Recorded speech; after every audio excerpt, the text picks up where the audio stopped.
ಕುಣ್ಸಕ್ಕೆ ನೀವು ಬೋಸಿಗಳು ಹಾಕ್ಬೇಕು ಅದು ಬೇಕು ಇದು ಬೇಕು ಅಂತಿರಲ್ಲ, ಆ ಥರದ್ದು ಏನು ಇದೇ ಬೇಕಾಗಿಲ್ಲ. ಅಂತಂದರೆ ಈ ಥರ ಕಲ್ಲು ಮಡಿಕೊಂಡು ಈಚೆ ಇಲ್ಲ ಅಂತಂದರೆ ಒಳಗಡೆ ಈ ಥರ ಕುಂಡ್ರಿಸ್ಕೊಂಡು ಬೇಕಾದ್ರೂ ಮೇಂಟೈನ್ ಮಾಡ್ತೀನಿ ಅಂದರೆ ಮಾಡ್ಬೋದು. ಇದು ಒಳಗಡೆ ಇತ್ತು ಅಂದರೆ ಏನೂ ಪ್ರಾಬ್ಲಮ್ ಇಲ್ಲ. ಇದು ಹೊರಗಡೆ ಏನಾದರೂ ಇದ್ದಾಗ ಮಳೆ ಬಂದರೆ ಮಳೆ ಹೋದಾಗ ಇದಾಗಬಾರ್ದು ಅಂತ ಈ ಥರ ಹಾಕಿರೋದು. ಅಂದರೆ ಇಲ್ಲಿ ಕಾಣಿಸ್ತೈತೆ ನೋಡ್ರಿ, ಈ ಥರದ್ದು ಹಾಕೊಂಡಿರೋದು. ನಿಮ್ಗೆ ಮಳೆ ಹೋದಾಗ ಏನೂ ಪ್ರಾಬ್ಲಮ್ ಆಗಬಾರ್ದು ಅಂತ ಈ ಥರ ಬೇಕಾದ್ರೆ ನೀವು ಒಳಗಡೆ ಹಾಕೊಂಡ್ರೆ ಯಾವುದೇ ರೀತಿ ಕಲ್ಲು ಮಾಡಬೇಕಾಗಿಲ್ಲ. ಮೂರು ಕಲ್ಲು ಇಟ್ಕೊಂಡ್ರೆ ಸಾಕು. ಅಂದರೆ ಈಗ ಒಂದು ಕಡೆ ಈ ಕಡೆ ಒಂದು ಕಡೆ ಸಿಮೆಂಟ್ ಕಲ್ಲುಗಳನ್ನು ಮಾಡ್ಕೊಂಡಿರೋದು. ಕಾವು ಕುಣ್ಸೋದು ಈ ಥರ ಅಂತಂದರೆ ಇಲ್ಲಿ ಕಾಣಿಸ್ತೈತೆ ನೋಡ್ರಿ, ಬರೀ ಜೊಳ್ಳ ಹಾಕ್ಬಿಟ್ಟು ಕುಣ್ಸಿರೋದು. ಇಲ್ಲ ಕೆಲವ್ರು ಮಣ್ಣು ಹಾಕ್ತೀರಾ, ಕೆಲವ್ರು ಹುಲ್ಲು ಹಾಕ್ತೀರಾ, ನೀವು ಯಾವ್ದ್ರಲ್ಲಿ ಕುಂಡ್ರಿಸ್ತೀರಾ ಅಂತ ಕಮೆಂಟ್ ಮಾಡಿರಿ. ಬಟ್ ಇಲ್ಲಿ ಹುಲ್ಲು ಹಾಕ್ಬಿಟ್ಟು ಕುಣ್ಸಿರುವಂಥದ್ದು ಟೋಟಲಾಗಿ ಈ ಥರ 4 ಬಾಕ್ಸ್ ಮಾಡ್ಕೊಂಡಿದ್ದಾರೆ. 4 ಬಾಕ್ಸಲ್ಲಿ 4 ಕೋಳಿ ಕುಂಡ್ರಿಸ್ಕೋಬೋದು. ನೀವು ಯಾವ ಕೋಳಿ ಗುಂಟೆ ಬೇಕಾದರೂ ಹಾಕಿದ್ರು ನಾಟಿ ಕೋಳಿಗಳು ಮರಿ ಮಾಡೇ ಮಾಡ್ತವೆ. ನೀವು ಕುಣ್ಸೋ ರೀತಿ ನೋಡ್ತಿರಲ್ಲ, ಕೋಳಿ ಕುಣ್ಸೋದು ಯಾವ ಥರ ಅಂತ ಕೇಳಿದ್ರೆ ಈ ಥರ ಮಾಡ್ಕೋಬೋದು. ಅಂತಂದರೆ ಈ ಥರ ಕಲ್ಲು ಹಾಕ್ಕೊಂಡು ನೀಟಾಗಿ ಮಾಡ್ಕೋಬೋದು. ಇನ್ನು ಟರ್ಕಿ ಕೋಳಿ ಮತ್ತು ಆ ಕಡೆ ಬಾತುಕೋಳಿ ಮೊಟ್ಟೆನ ಮರಿ ಮಾಡ್ತಾ ಇರುವಂಥದ್ದು. ಕೋಳಿ ಮತ್ತು ಬಾತುಕೋಳಿಗಳದ್ದು ಇಲ್ಲ ಅಂತಂದರೆ ಟರ್ಕಿ ಮೊಟ್ಟೆಗಳನ್ನ ಕುಣಿಸಿದ್ರೆ ನಾಟಿ ಕೋಳಿಗಳೇ ಮರಿ ಮಾಡ್ತವೆ. ಅಂದರೆ 30 ದಿನ ಬೇಕೇ ಬೇಕು ಇವಕ್ಕೆಲ್ಲ. ಅಂತಂದರೆ ಕಂಪ್ಲೀಟಾಗಿ 30 ದಿನ ಆಗಲಿಲ್ಲ ಅಂದರೆ ಯಾವುದೇ ಕಾರಣಕ್ಕೂ ಆಗೋದಿಲ್ಲ. ಇಲ್ಲಿ ನೋಡ್ರಿ, ಇಲ್ಲಿ ಬೆಂಕಿ ಕೋಳಿ ಕುಣಿಸಿರೋದು ಇಲ್ಲಿ ಕಾಣಿಸ್ತಾ ಇದ್ದಲ್ಲ, ಇಲ್ಲೆಲ್ಲ ಬೆಂಕಿ ಕೋಳಿ ಕುಣಿಸಿರೋದು. ಇದು ಟರ್ಕಿ ಮೊಟ್ಟೆ ಕುಣಿಸಿರೋದು.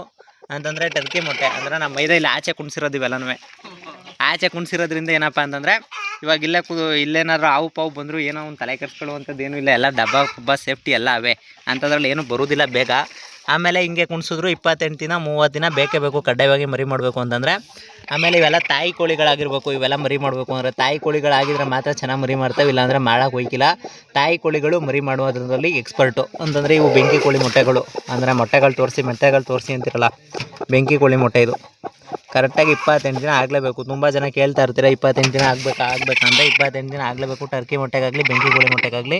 ಮತ್ತು ಕುಣ್ಸಕ್ಕೆ ಅಂದ್ಬಿಟ್ಟು ಈ ಥರ ಮಾಡಿರೋದು. ಅಂತಂದರೆ ಈಗ ಹುಲ್ಲು ಸೊಪ್ಪು ಅದು ಇದು ಹಾಕಿ ಬೋಸಿಲೆಲ್ಲ ಕುಂಡ್ರಿಸ್ತಿರಲ್ವಾ, ಆ ಥರ ಬೋಸಿಲೇನೂ ಇರೋದಿಲ್ಲ. ಹುಲ್ಲು ಸೊಪ್ಪು ಹಾಕಿ ಹಿಂಗೆ ಮಾಡಿಕೊಂಡು ಹಿಂಗೆ ಕುಣಿಸ್ಕೊಳ್ಳೋದ್ರಿಂದ ತುಂಬ ಉಪಯೋಗ ಐತೆ ಫ್ರೆಂಡ್ಸ್. ಆಮೇಲೆ ಒಂದು ಟರ್ಕಿ ಕೋಳಿ ಕಾವು ಕೂತಿತ್ತು, ಅದರಲ್ಲಿ ಒಂದು ವೀಡಿಯೋ ಮಾಡಿದ ನಮ್ಮ ಹುಡುಗ. ಅಂದರೆ ಟರ್ಕಿ ಕೋಳಿ ಮತ್ತು ನಾಟಿ ಕೋಳಿ ಎರಡೂ ಒಂದೇ ತಾವು ಕೂತವೆ ಅಂತ. ಈ ಕಳ್ಳನ ಮಗ ಟರ್ಕಿ ಕೋಳಿ ಕೂತಿರ್ತವೆ. ಏನಪ್ಪ ಅಂತಂದರೆ ಇದು ನಾಟಿ ಕೋಳಿನೂ ಹೋಗಿ ಅಲ್ಲೇ ಕೂತದೆ. ನಾಟಿ ಕೋಳಿ ಹೋಗಿರೋದಲ್ಲಂತ ಇಲ್ಲಿ ಅಚ್ಚುಕಟ್ಟಾಗಿ ಟರ್ಕಿ ಕೋಳಿ ದೋಳ್ಸಿರೋದು ನೋಡ್ತಾ ಇರ್ಬೋದು. ಇಲ್ಲಿ ಹೆಂಗೆ ಕೊರ ಅಂತ ಇರೋದು. ಅಂತಂದರೆ ಈಗ ಏನಪ್ಪ ಅಂದರೆ ಹಿಂಗೆ ಕುಣ್ಸೋದ್ರಿಂದ, ಅಂತಂದರೆ ಹಿಂಗೆ ಹೋಗಿ ಕೂತ್ಕೊಳ್ಳೋದ್ರಿಂದ ಕೋಳಿಗಳು ಬೇಗ ಮಟ್ಟಕ್ಕೆ ಬರೋದಿಲ್ಲ. ಇಲ್ಲೋ ಕಾವು ಕೂತ್ಕೊಂಡಂಗೆ ಹಿಂಗೆ ಕೂತಿರ್ತವೆ. ಇದು ಬೇಗ ಬರೋಂಗಿಲ್ಲ, ಅದು ಬೇಗ ಬರೋಂಗಿಲ್ಲ. ಆಮೇಲೆ ಏನಪ್ಪ ಅಂತಂದರೆ ಈಗ ಟರ್ಕಿ ಜಾಗಕ್ಕೆ, ಅದರಲ್ಲಿ ಕಾಣಿಸ್ತಾ ಇದೆ ಆ ಟರ್ಕಿ ಜಾಗಕ್ಕೆ ನಾಟಿ ಕೋಳಿ ಮರಿಗಳು ಬಿಡೋಕ್ಕೆ. ಅಂದರೆ ಟರ್ಕಿ ಮರಿ ಆದಮೇಲೆ ನಾಟಿ ಕೋಳಿ ಮರಿನ ಬಿಡೋಕ್ಕೆ. ನೋಡ್ರಿ ಇಲ್ಲಿ ಹೆಂಗೆ ಕಚ್ಚುತ್ತೈತೆ ಅಂತ. ಕಾವು ಕೂತಿರೋ ಕೋಳಿಗಳು ಹಿಂಗೆ ಸಾಕಿದ್ರೆ ಮರಿ ಚೆನ್ನಾಗಿ ಸಾಕ್ತವೆ ಅಂತ. ಹಿಂಗೆ ಕಿತ್ತಾಡೋದು, ಹಿಂಗೆ ಒದ್ದಾಡೋದು ಮತ್ತು ಹಿಂಗೆ ಬಡ್ಕೊಳ್ಳೋದು ಏನಾರು ಮಾಡ್ತೈತೆ ಅಂತಂದರೆ ಕೋಳಿ ಮರಿನ ಚೆನ್ನಾಗಿ ಸಾಕ್ತವೆ ಅಂತ. ಆದ್ದರಿಂದ ನಾಟಿ ಕೋಳಿ ಮರಿಗಳಿಗೆ ಇದು ಟರ್ಕಿ ಮರಿ ಆಗಲಿ ಬೆಂಕಿ ಕೋಳಿ ಮರಿ ಆಗಲಿ ನಾಟಿ ಕೋಳಿ ಹತ್ರ ಬಿಟ್ರೆ ಏನೂ ಪ್ರಾಬ್ಲಮ್ ಆಗೋದಿಲ್ಲ. ಕಚ್ಚಾಡೋದು ಪಚ್ಚಾಡೋದು ಈ ಥರದ್ದು ಏನೂ ಮಾಡೋದಿಲ್ಲ. ಒಟ್ಟಿಗೆ ಸಾಕ್ಬೋದು ಫ್ರೆಂಡ್ಸ್.